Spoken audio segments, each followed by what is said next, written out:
ख़ास तौर पे ख़वातीन को, बच्चियों को, यंग बच्चियाँ हैं, उतना तजुर्बा बाज़ वक़्त नहीं होता उनका ना, और ख़वातीन हैं और मर्द हज़रात भी, क्या मशवरा देंगी कि अगर वो ड्राइव कर रहे हैं और टायर जो है वो बस्ट हो गया है, क्या मशवरा देंगी, उस वक्त क्या करना चाहिए और कैसे अपने आसाब को काबू रखना चाहिए और शाम को काबू, घबराना नहीं चाहिए? ये तो पहली वाली बात है, घबराना नहीं आपने। सबसे पहले जब आपको ये फील होता है, क्योंकि अनअटेंडेड ही होता है, आपको समझ नहीं आती कि उस वक्त क्या है। अब डिपेंडिंग ऑन कि कौन सी गाड़ी है, इसमें अगेन आप जो मैंने कहा ना, मैनुअल और ऑटोमेटिक में बहुत सारी चीज़ें ये भी आ जाती हैं कि मैनुअल जो गियर्स है ना, उसको आप कंट्रोल कर सकते हैं। अगर आपकी इवन गाड़ी की ब्रेक भी फेल हो रही है तो मैनुअली आपने सबसे छोटे गियर में उसको डाल के कोशिश करनी है कि आप हैंड ब्रेक तो खींचेंगे, उसका फायदा नहीं है, तो आपने, या अगर आपको लग रहा है कि करीब, अभी हम बात कर रहे हैं खुदा न खास्ता अगर ब्रेक फेल हो गई, ब्रेक फेल पहले इस पे बात कर लें, दोनों पे, ये भी अच्छी बात है, दोनों बता दें। कंट्रोल जो है ना वो लाजम हो जाता है। और दूसरा ये कि क्या करना चाहिए फर्स्ट के लिए ब्रेक फेल का अगर किसी को सामना हो गया? अच्छा, उसमें अगेन वही वाली बात है कि आप कर यही सकते हैं कि आपने उसको टेक्निकली गाड़ी को रोकना है। आप जितनी उसकी ब्रेक प्रेस करेंगे या हैंड ब्रेक खींचेंगे तो आपकी गाड़ी उल्टा जो है वो स्किड करके जो है वो रोल डाउन हो जाएगी। हैंड ब्रेक खींचने की गलती आपने नहीं करनी। और अगर स्पीड कम हो उस वक्त तब भी नहीं खींचनी। अगर स्पीड कम हो गई है और आपको लग रहा है कि कहीं जाके इम्पैक्ट से या तो गाड़ी रुक जाए, यानी कि दरख्त में आप मार दें, या फिर अगर आपको लग रहा है कोई रोड की साइड के ऊपर, अगर फुटपाथ के ऊपर है तो वहां पे मार देनी चाहिए, क्योंकि सामने अगर किसी और गाड़ी से इम्पैक्ट हो गया वो ज्यादा लीथल हो सकता है, क्योंकि गाड़ी की तो खैर है, जाने जो है वो बचाना। लेकिन उसी वक्त है ना कि अगर आपके पास रास्ता सामने कोई नहीं है तो फिर तो आप जाने देना। नहीं, जाने भी देंगे, लेकिन गाड़ी कहीं ना कहीं तो आपने रोकनी है। हाँ, नहीं, उससे दरख्त पे तभी आप लगाएं, रोकने की कोशिश करें दरख्त से टकराकर, जब स्पीड थोड़ा सा बेहतर हो जाए, जो बेहतर हो जाए ऑब्वियसली। अच्छा, इसमें 2-3 ऑप्शंस होते हैं। जैसा मैंने रिसेंटली किसी की वीडियो देखी कि जिसमें आपके पास, क्योंकि नई गाड़ियों के अंदर जो हैंड ब्रेक है वो बटन है, तो आपको खींचनी नहीं पड़ती, उसका बटन प्रेस करना होता है, ठीक है। तो आपने उसको स्लाइटली बटन को ऊपर नीचे करके 3-4 दफा करना, और उसमें ये कि जो क्रॉस ओवर एसयूवीज होती है वो टिल्ट नहीं करती हैं, और आहिस्ता आहिस्ता वो इन्फॉर्मेशन जाती रहती है सिस्टम के अंदर, वो चीज़ें आती रहती हैं। अगर तो आपके पास हैंड ब्रेक जो मैनुअल है उसको आपने वैसे भी कभी प्रेस नहीं करना, उसको आपने आहिस्ता आहिस्ता सिर्फ कंट्रोल करने के लिए, अगर आपको लग रहा है कि उसको ब्रेक की तरह ही अप्लाई करना है, लेकिन स्लोली एकदम से करेंगे तो डेफिनेटली झटका लगेगा एकदम से वो। और तीसरी बात यह कि अगर आपने सीट बेल्ट पहनी है तो उसका फायदा सबसे ज्यादा ये कि आपकी ग्रिप कभी जो है, आप जो सबसे प्रॉब्लम आ जाती है कि टायर कंट्रोल लूज नहीं करेंगे ना, कंट्रोल लूज करेंगे, सबसे पहले आपको हेड इंजरी होगी और उसके बाद फिर आप कुछ कंट्रोल नहीं कर सकते। सीट बेल्ट से ये होगा कि एटलीस्ट आप इस पोजीशन में होंगे, गाड़ी इवन उलट भी जाती है तो आपको कोई नुकसान नहीं पहुंचेगा। ठीक है, तो आपने इनकम नहीं बताई अपनी heels on wheels? At the moment मैंने इसको एज ए पैशन ही रखा। मैंने इसको मोनेटाइज इसलिए नहीं किया कि सोशल मीडिया प्लेटफॉर्म से मोनेटाइजेशन के लिए आपके पास कंसिस्टेंसी होनी चाहिए। वो नहीं है आप में? मेरे अंदर कंसिस्टेंसी इसलिए नहीं है क्योंकि मैं बहुत सारे काम कर रही होती हूँ। अच्छा। मैं क्रिकेट, जितनी भी फ्रेंचाइज क्रिकेट लीग्स होती हैं उसके लिए कोशिश करती हूँ कि मैं उनकी स्ट्रैटेजीज वगैरह बना रही होती हूँ। मैं जितने भी हमारे लेजेंड्स जिनको बचपन से देखते थे उनके साथ काम कर रही हूँ। मसलन किस साथ इत्तेफाक हुआ आपको? सबके साथ ही ऑलमोस्ट।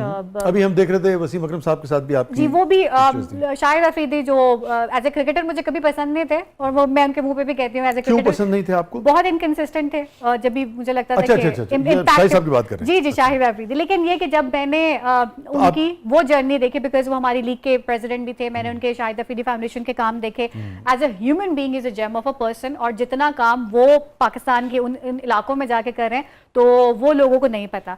इस तरह से बहुत सारे हमारे cricketers, Misbahul Haq, he is like a gem of a person.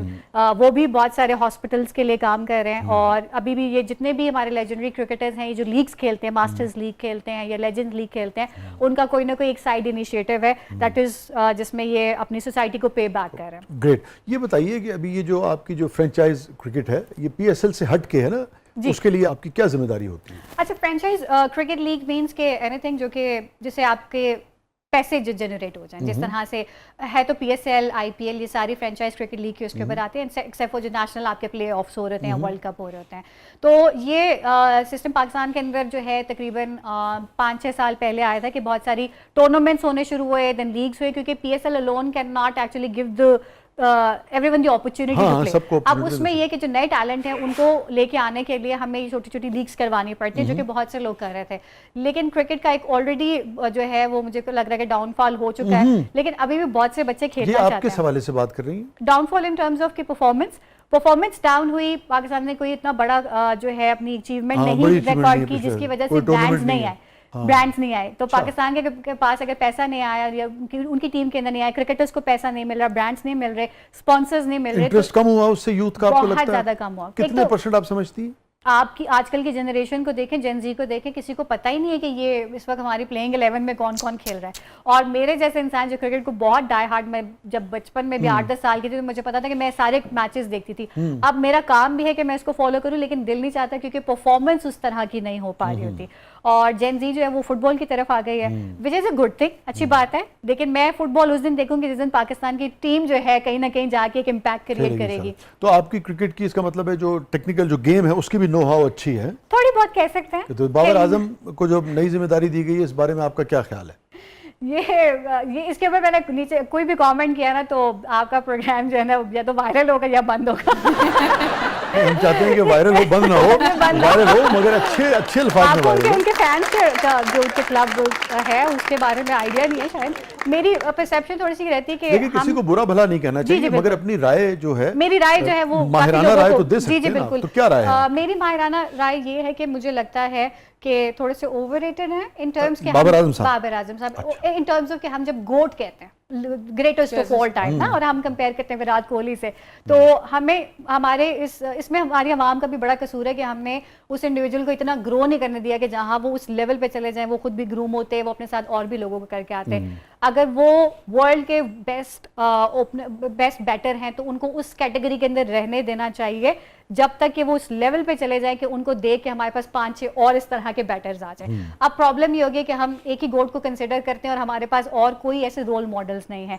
अगर तो कहीं ना कहीं उनकी रिप्लेसमेंट या उनके साथ कोई इसको फैसिलिटेट करे तो मुझे लगता है, और वो एज अ टीम प्ले करें। अच्छा, बख्तावर ने अभी बात की थी कि गाड़ियां जो है अभी और सस्ती होने वाली हैं, तो ये मैं चाह रही हूँ जो लोग गाड़ियां लेना चाह रहे हैं उनके लिए राइट टाइम बता दे कब सस्ती होंगी, तब फिर हम लोग खरीद कब सस्ती होंगी और कितना सस्ती होंगी। हाँ जी, ईवीज इतनी ही प्राइस पे रहेंगी नहीं, कब तक?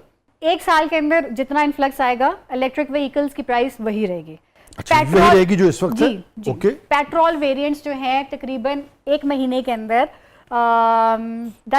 13 लाख तक जो है वो कम हो चुके हैं। 3 वेरिएंट्स जो हैं हो चुके हैं। चंघान शान के जो है दोनों top of the line variants वो तकरीबन 8.5 लाख रुपए कम हुए हैं।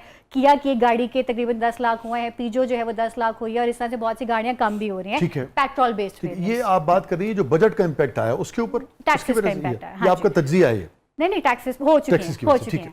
और उसके अलावा जो हाइब्रिड्स हैं, हाइब्रिड के ऊपर क्योंकि टैक्सेस लग चुके हैं तो गाड़ियां महंगी हो गई हैं। तो हाइब्रिड के अलावा अगर आप बाकी वेरिएंट्स देखें तो गाड़ियां सस्ती होंगी। जितनी गाड़ियों के आपके पास कंपटीशन आएगा ऑटोमेटिकली जो कंपनीज उनको अपनी प्राइसेस रिड्यूस करनी पड़ेगी। ये आप ऑटो पॉलिसी के इम्पैक्ट की बात कर रही हैं? इम्पैक्ट ऑलरेडी आ चुका है।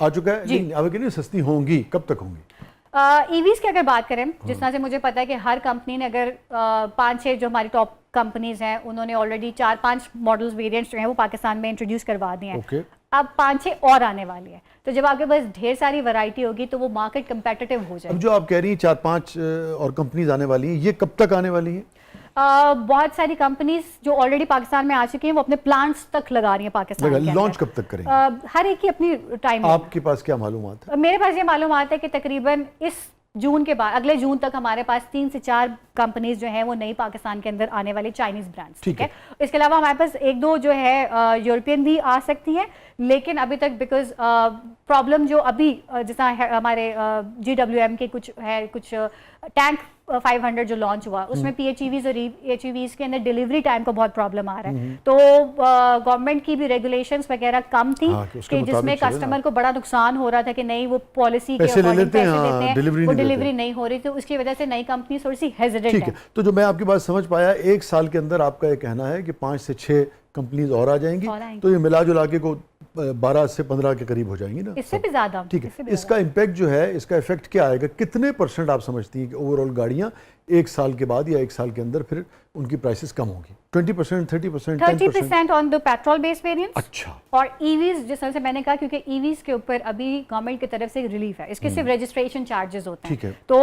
टैक्स कोई भी नहीं लगा। पे रिलीफ है और उस पे नहीं है, अपना हाइब्रिड पे नहीं है। हाइब्रिड क्योंकि एसेंशियली अगेन उसमें पेट्रोल यूज हो रहा होता है, तो वो कोशिश यही कर रहे हैं कि कोई ऐसी चीज जो थोड़ी सी महंगी चली जाती है, क्योंकि वैसे भी हाइब्रिड महंगी होती है, उसके ऊपर इम्पैक्ट है। लेकिन ये कि एक और जो चीज मैंने एस्पेक्ट बताया कि यूज्ड कार्स की इंपोर्ट के ऊपर टैक्सेस कम कर दिए गए हैं अप टू 50%। वो भी एक चॉइस। तो आपके पास जब यूज कार्स भी आ रही हैं, आपके पास नई बेतहाशा गाड़ियां आ रही हैं और खरीदने वाले लोग गाड़ी अब हर रोज तो नहीं जाके खरीदते हैं। आप अगर बहुत ही कोई मल्टी बिलियनर है तो आप भी साल में 1 से 2 दफा ही गाड़ी चेंज करेंगे, और एक नॉर्मल मीडियोकर मिडिल क्लास इंसान जो है वो 10 साल में मैक्सिमम 1 दफा ही गाड़ी जो है ले सकता है। तो उस वक्त जब आप देखेंगे कि जब बाइंग पावर जो लोगों की है उसको आप मार्केट के साथ कंपीट करेंगे तो कंपनीज को ऑलरेडी इसको कम करना पड़ेगा। ठीक है।